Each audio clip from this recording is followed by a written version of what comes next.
multiple-time light heavyweight boxing world champion. Can I start by discussing your amateur career, which resulted in a bronze medal in the 1996 Olympics, and your historic feat of winning gold at the Pan Am Games, World Championships and US Nationals, all in the same year? What are your memories of your amateur career, Antonio? Oh man, I have a lot of fun memories of my amateur career. You know, the camaraderie of the Olympic team and just the brotherhood. You know, that's a unique situation. And then just being there and just experiencing it. And one of my dreams come true. You know, I set a goal for myself. I actually stayed amateur 4 extra years after I got robbed in the Eastern Olympic trials.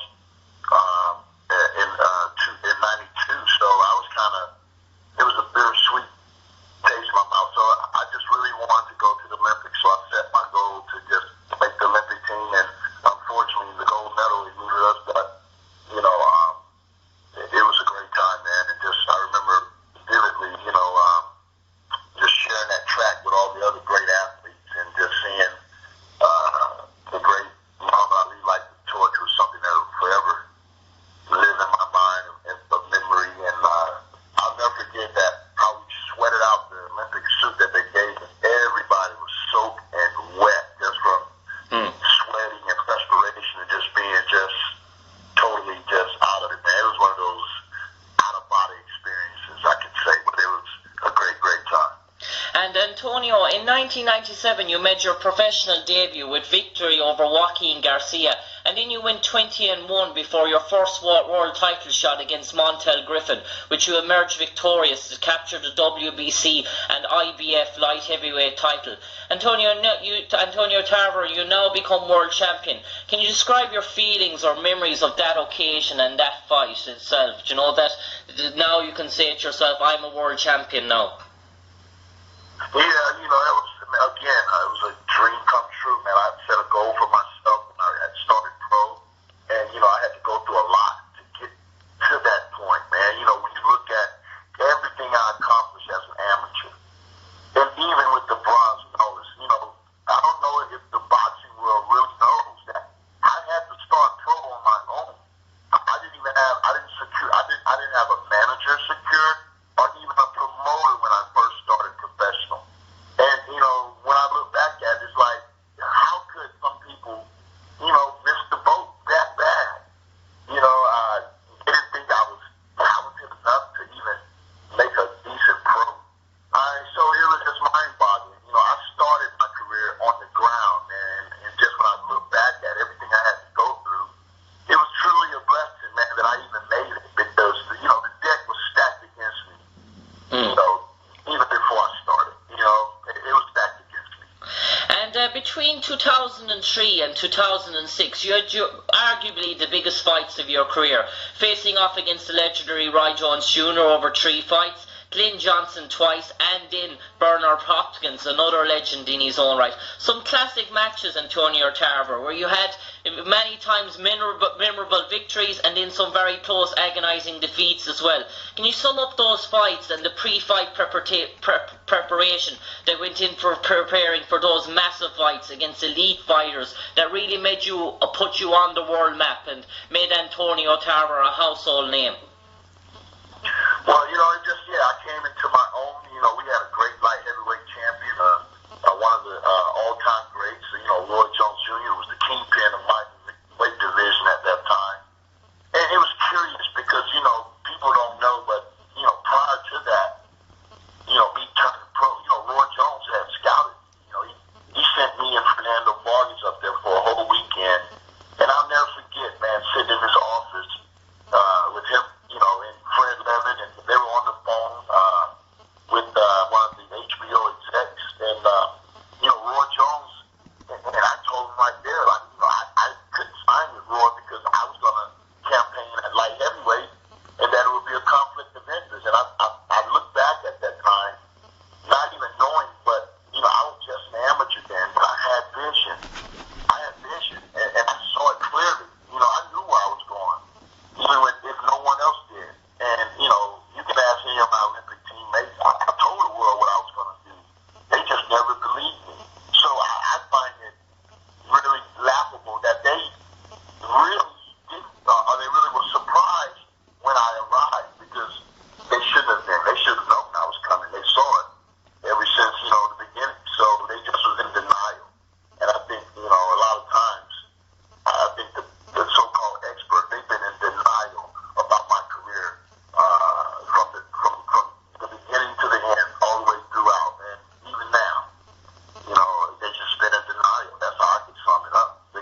preparation that went in before the Roy Jones funeral? How was the camp? How was the training up to the fight?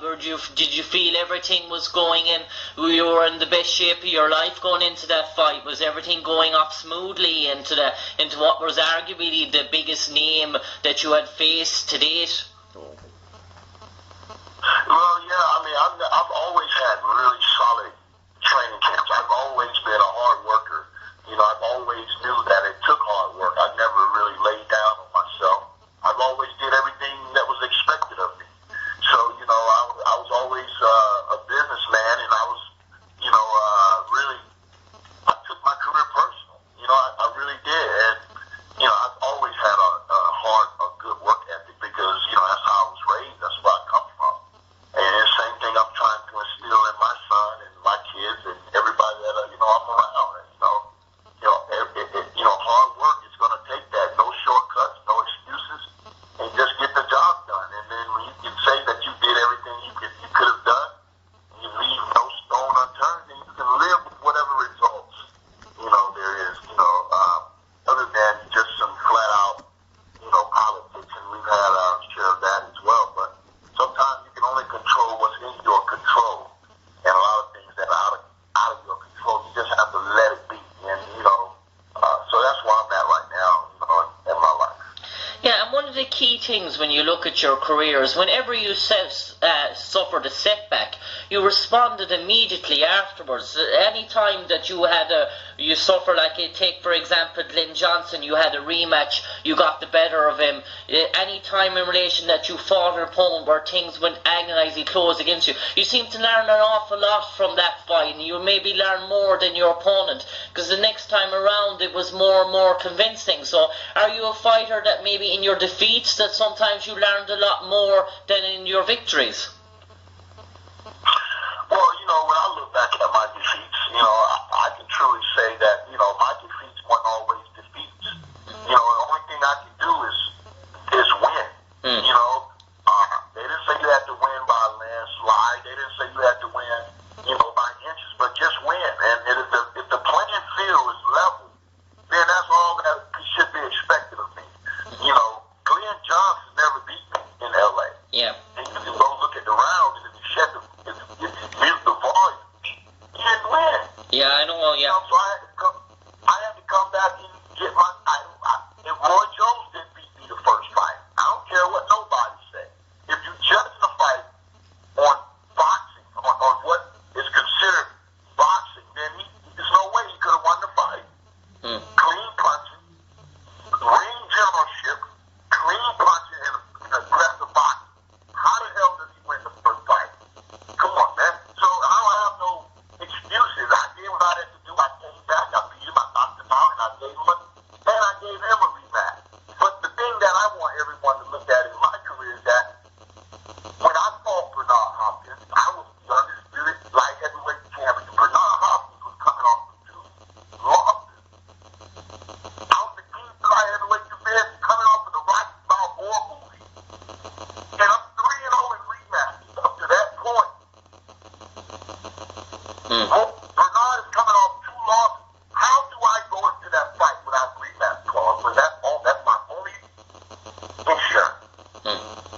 on, man.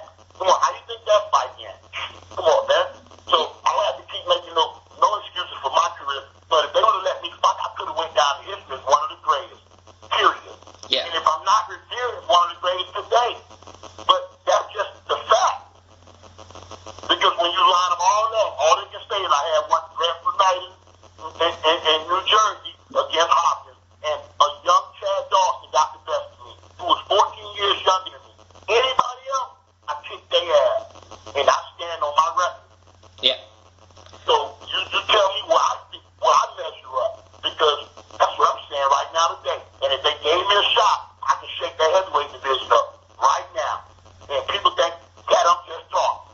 But I'm telling you, if they let me in the game, I can shake up the whole heavyweight division right now. And so that's the part of the whole thing that I don't understand. And why ain't nobody saying nothing about that, because, come on, man, I'm out here by myself, as I stated. And I've always been out here by myself. And I'm still in the game 21 years later, and they can't take me out. Because if they try to put somebody in there to beat me, at the table. So you figure it out.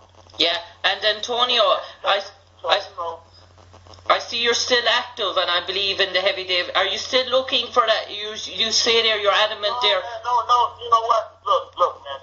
The boxing game has broke me. I don't want no parts of it. I'm just working with my son because he has a dream. I'm gonna help him realize his dream. But as far as me going through this, no, I'm not dealing with shit no more, man. Because I can't. It's just too much to deal with. People, come on, I can't change public opinion and everything. And come on, man, I can't wait to write the book, though. I can't wait the book and the truth and the facts about this game, this sport we call boxing, and even how that everything that you see is happening in boxing is fake ass. It's fake news, and they controlling everything. Every move on the chessboard is being controlled today.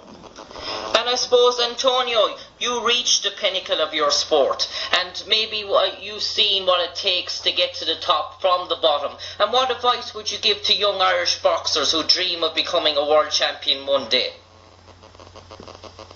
Well, man, just follow your dream and refuse to be denied. No matter what anybody says, just know that in your heart you're here for a special reason, and God got you. Just stay prayed up. But you're gonna have to deal with it because they're out there.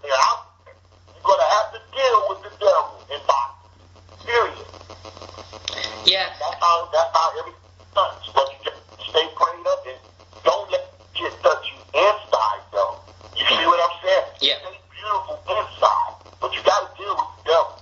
So that's what runs this game. And Antonio, I would just come across there, you're someone who is very passionate about boxing, who takes boxing very, very serious and loves the sport. And what would you make of the recent Mayweather and Conor McGregor fight? Do you think events like that, do you think that degrade the sport of boxing, which you cherish so much? No, I'm not going to say that, because McGregor, he showed well for himself, considering that he was there with a guy that is technically sound as a Mayweather, as experienced as Mayweather. The first 3-4 rounds, Conor McGregor held his own. Of course, he was fish out of water. He needed someone that could have really, truly got in there and showed him, and it showed him example after example what he was, expecting, what to expect. Get his technical little bit up. Just kill that curve, that learning curve a little bit, and give him some of the essential things that he needed for his game to better equip himself. Who knows? He could have made it to the decision. Who knows? He could have made it more interesting, but he just didn't equip himself with the right trainer. He didn't need no sparring partners. He's a real technical trainer that could show him the toss the keys and instill to him some of the real technical aspects of the game that he needed to know. Facing a guy like Mayweather in order to give himself the best chance to win. Yeah, Antonio Tarver, Tarver, it's been a real pleasure having you on here on RCB Radio Sport Ireland to discuss what has been a fascinating and memorable career, and as you said, your feat in your amateur career that will probably never be done again, bringing a Pan Am Games, World Championships and USA Nationals all in the same year. That is some achievement. And Antonio Tarver, it's been an honour speaking to you here on RCB Sport Ireland on www.rcb.ie and live on 92.5 and 94.8 FM, and we wish you all the best in your pursuit and career ambitions and whatever you get up to in the next chapter of your life.